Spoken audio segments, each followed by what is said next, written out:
Well, hello everyone. Doing another one of my little therapy sessions, and this one really means a lot to me.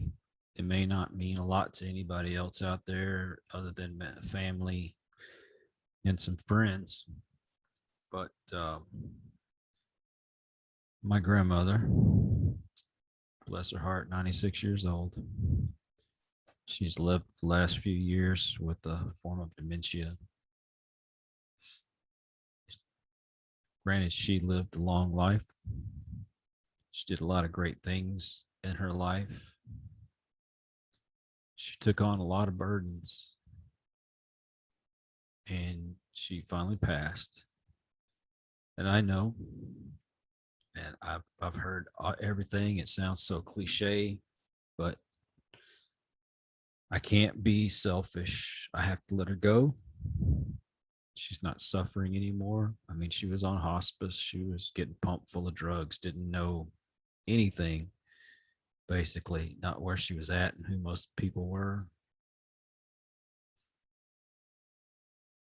But it still doesn't make it easy. See, when I was growing up, I spent a lot, a lot of time at my grandparents. I have had a mom and dad.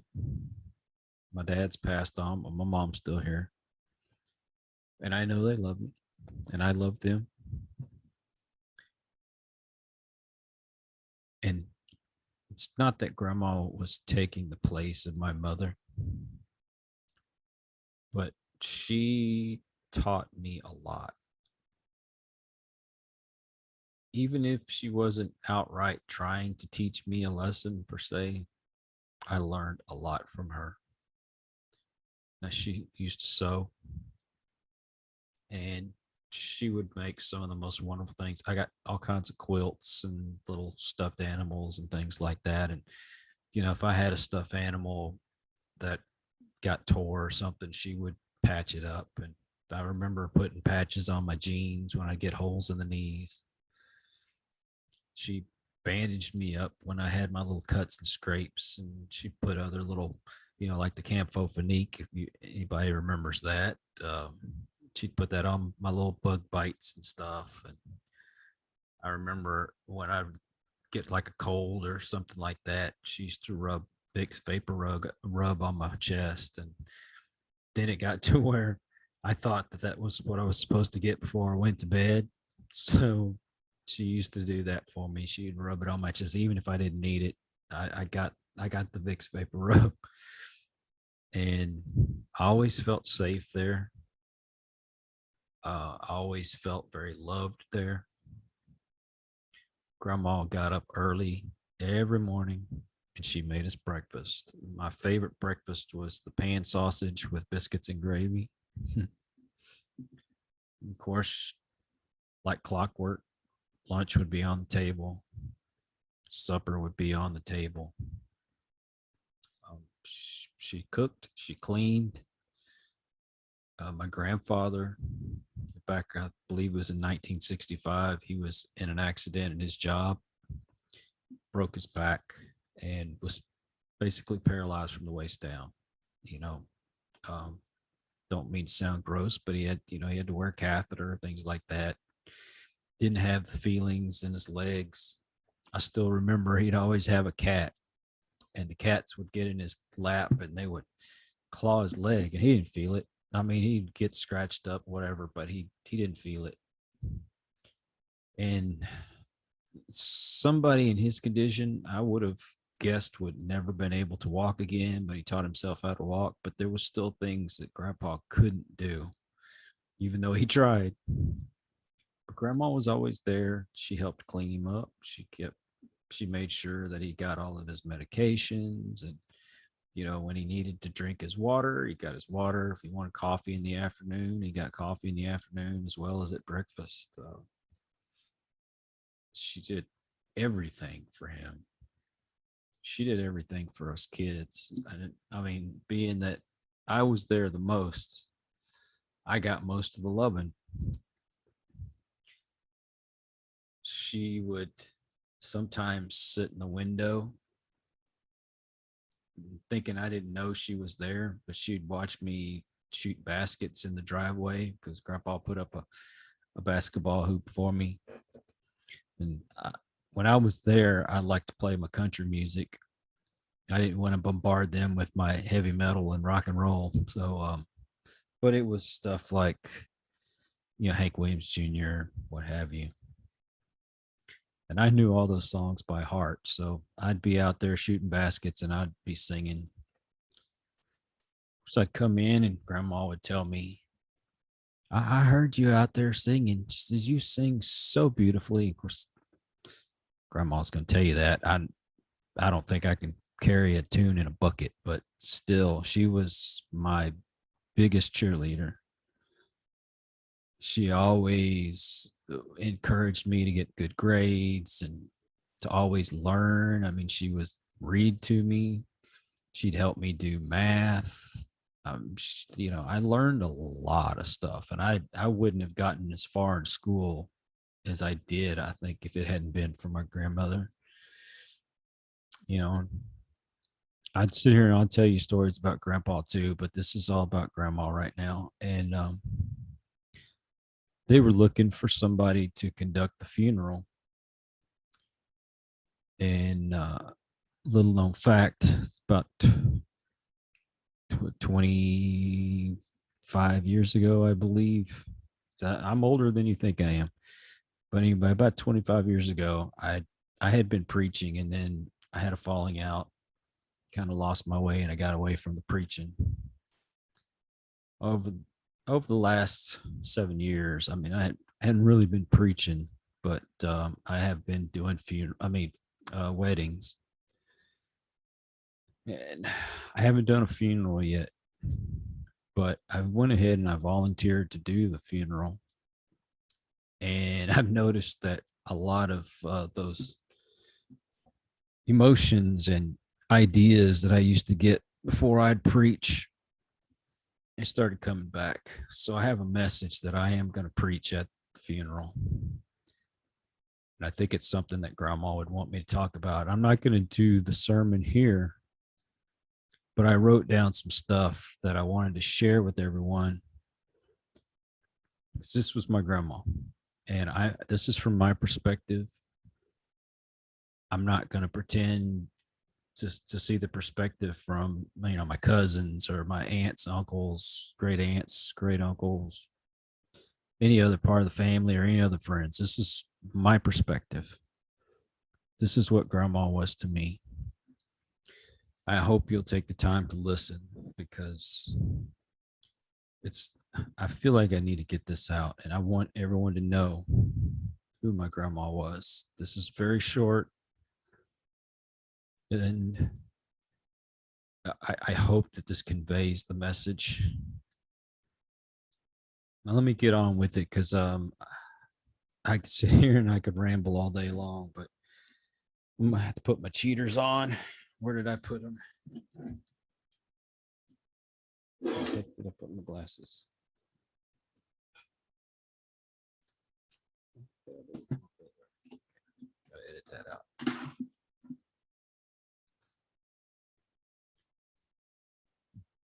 Okay. What is a grandma to me? First off, she was very small in stature, but she took on a large burden that you'd expect, I guess, bigger people to take on. Her size didn't matter. She had a huge heart and she had a lot of spirit to her. But grandma is a mother. She's a mother when your mom is not in that immediate area. And she loves you just as much, if not more, and takes care of you just the same. Grandma is a seamstress who makes you blankets, mends your clothes, makes you a Batman cape when you want to be a superhero. Mind you, she got me a Batman towel. She used to take a safety pin and put it around my neck so I would be Batman. She kept that towel for all those years. The thing's almost 50 years old. She kept it, and I still have it.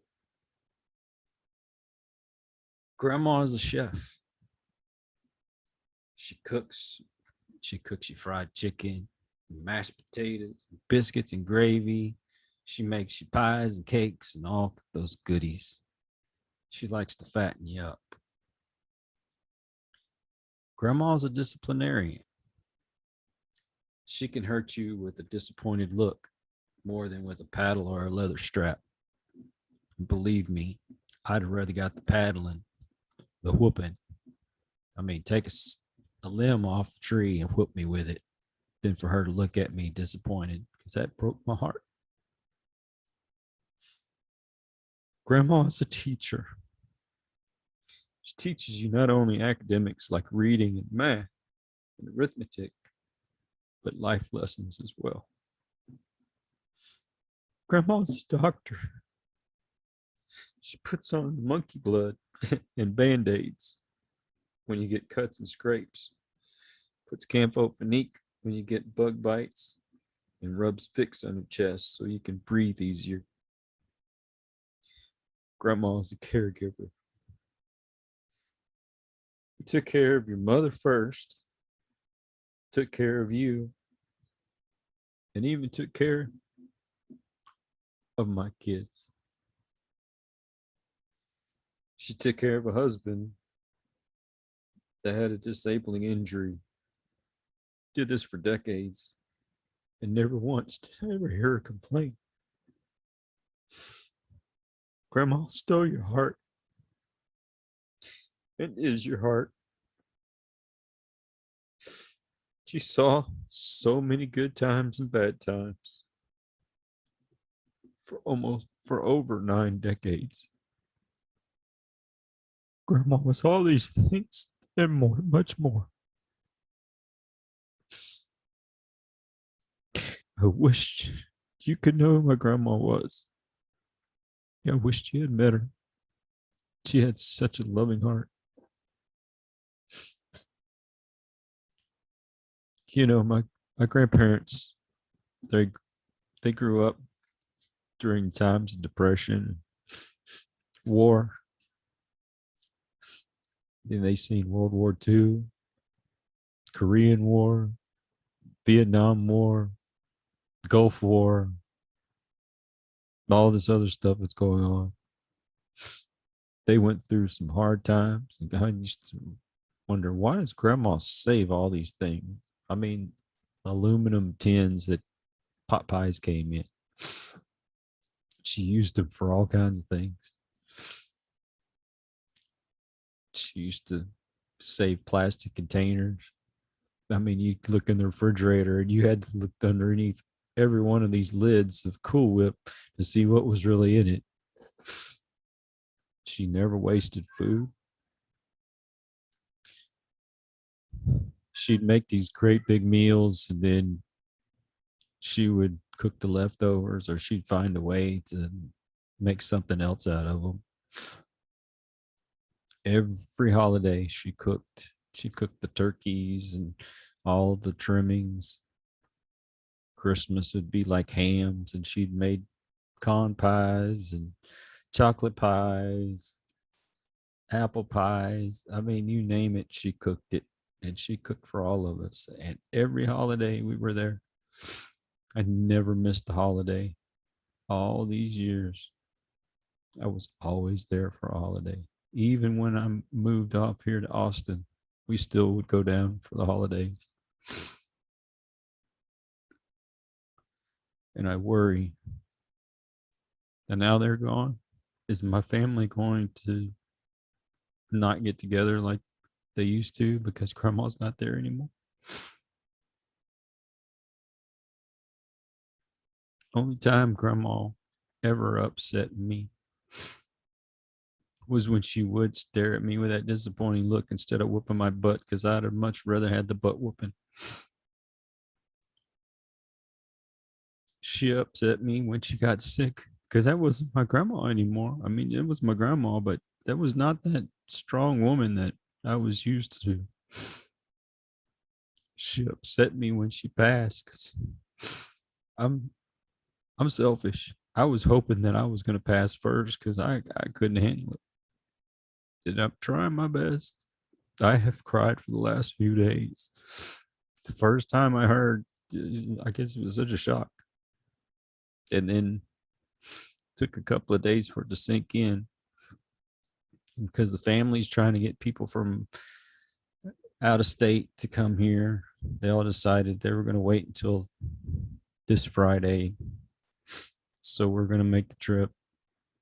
And I'm going to do my best to get up and I'm going to preach and I'm going to say all those things about grandma that I don't need to say.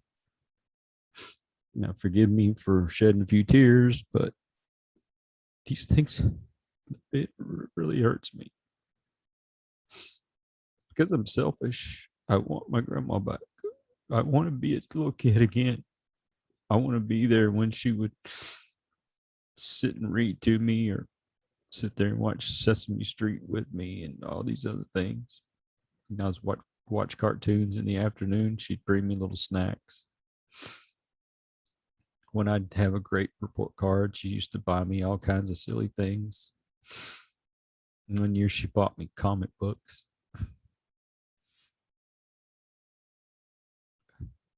I miss you, Grandma. I love you, Grandma.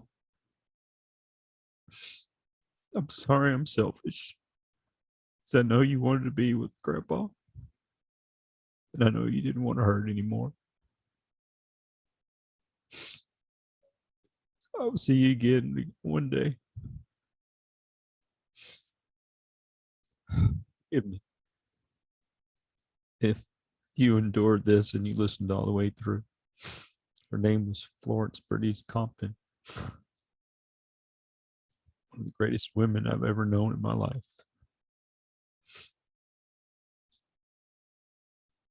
Anyway, I'm going to end it there. Take care. God bless. And peace.